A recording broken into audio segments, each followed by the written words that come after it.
Gandang araw, tayo ay magluto ng ginisang ampalaya with egg at saka kamatis. Ito, masarap po ito na ulam. Bibihira po ngayon kasi napakamahal po ng ampalaya, mga boss ka-idol. At syempre, tikasan po natin itong ating ampalaya. Meron po kasi tayong follower o komento na nagsasabi na hindi siya makontento pag hindi niya nakikita na hinuhugasan natin yung ating mga lulutuing gulay o pagkain.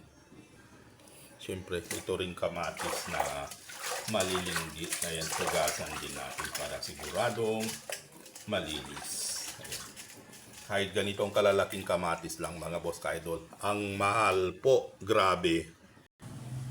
Siyempre, iwain po natin itong ating ampalaya.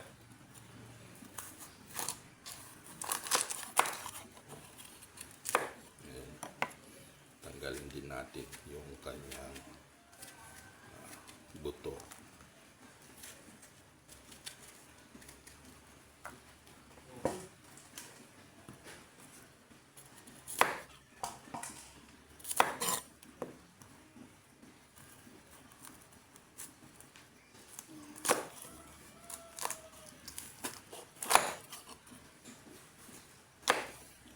Hindi na po natin pakita lahat para hindi po kayo mainip sa kapapan.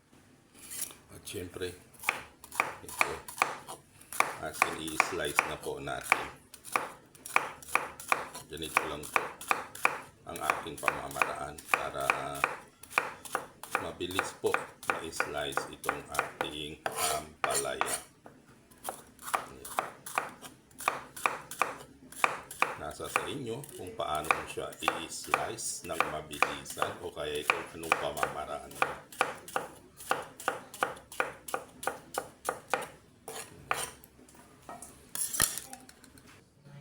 Ito na po, natapos na po natin nahiwa. Siyempre, ito, babaran po natin ng asin para matanggal po yung dagta niya o yung pait niya para mabawasan upang pati bata ay gusto nilang kainin. At syempre, tabi muna natin yan. Ito muna ang ating hiwain, itong ating maliliit na kamatis.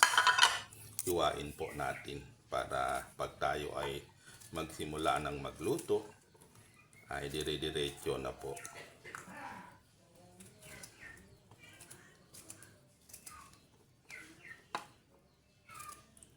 Maliliit lang po to, mga boss ka-idol, kasi siya po ang nakita natin na nilalako, kaya no choice kundi bilhin na rin natin. Kamatis pa rin naman ito. Ayan. Masarap din po kasi ito sa ating ginisang ampalaya.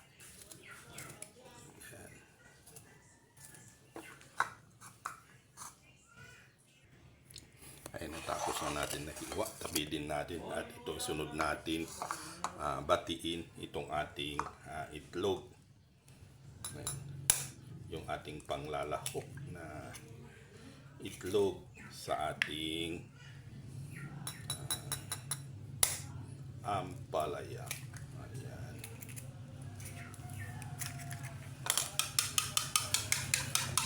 Para masarap, syempre, ang ating lulutuing ginisang ampalaya with egg at saka kamatis. Ayan. Yun na yan, pagkaraan ng mga ilang minuto, ito na po. Pwede na po nating pigain itong ating ampalaya. Ito na po, pigain po natin.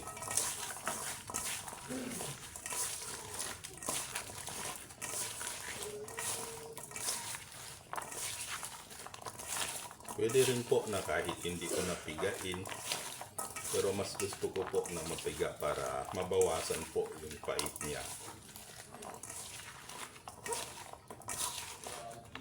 Masyadong mapait kasi pag hindi natin tinanggal yung ibang pait.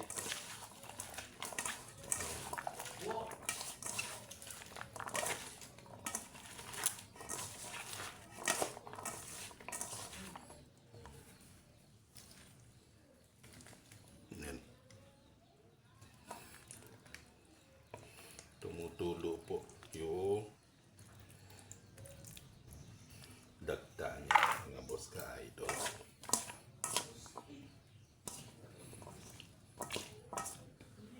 Ito na po, napigaan na. Magluto na po tayo, mga boss. Yan tayo ay maggisa na, mga boss ka-idol. Hintayin lang po natin na mag-brown yan. Bawang lang po ang gamit ko, wala po akong sibuyas. Ayan po, mabango na siya.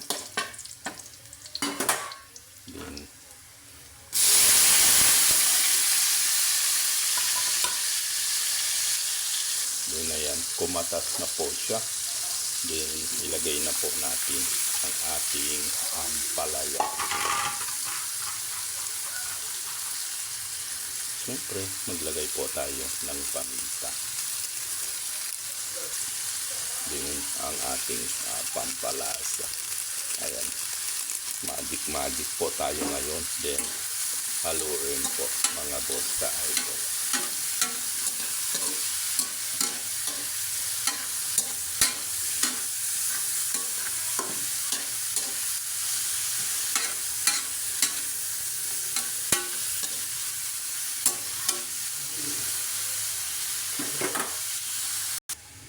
Then, fast forward po tayo, mga boss ka-idol.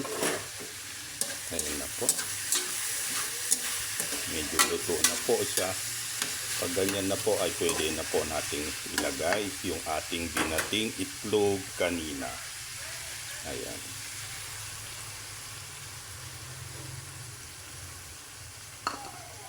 At syempre, haluin natin, mga boss ka-idol.